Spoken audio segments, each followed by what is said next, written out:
Bonjour Rudy et bonjour à tous. Selon la Banque de France, 44% des entreprises auraient aujourd'hui des difficultés à recruter. Alors que notre taux de chômage demeure élevé, comment peut-on expliquer ce paradoxe ? Eh bien, le marché du travail est anesthésié par l'activité partielle, qui concerne aujourd'hui plus de 2 millions d'individus. Des personnes qui en temps normal auraient cherché un poste sont donc maintenues en emploi de manière artificielle, sans pouvoir pourvoir d'autres postes en demande. Mais en plus de cette explication conjoncturelle, n'oublions pas que nous avions déjà des difficultés de recrutement bien avant la crise, plus structurelles ces difficultés. Nous avons en premier lieu un problème d'appariement entre les compétences demandées par les entreprises et celles des personnes qui recherchent un emploi. Nos formations actuelles ne sont pas adaptées aux besoins du monde professionnel. Nous le savons depuis bien longtemps. Mais changer d'organisation dans le monde de la formation est une œuvre longue et compliquée.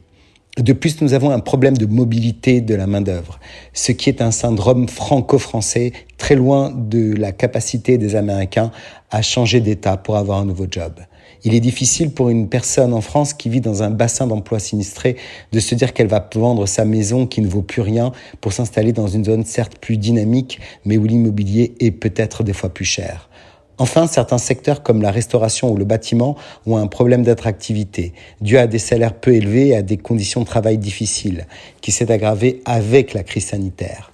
Sans aller jusqu'à la déclaration du gouverneur de la Banque de France, qui a même déclaré que ces difficultés de recrutement menaçaient plus l'économie française que les variants du Covid, SIC, mais il n'en reste pas moins que pour attirer les salariés, les entreprises sont en effet obligées d'augmenter les salaires, ce qui accroît leurs coûts et leur fait perdre en compétitivité.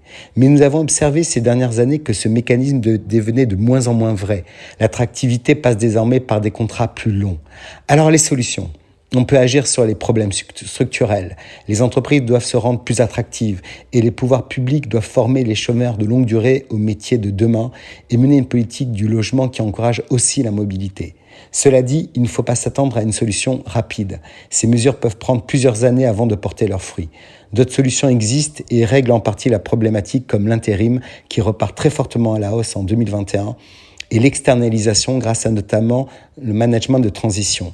Cette solution qui consiste à louer, entre guillemets, des compétences de manager pour des missions définies de quelques semaines, voire même jusqu'à 18 ou 24 mois.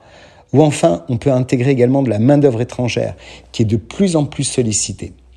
À nous de changer et vite pour enfin faire rencontrer croissance et emploi. Très bonne semaine à tous.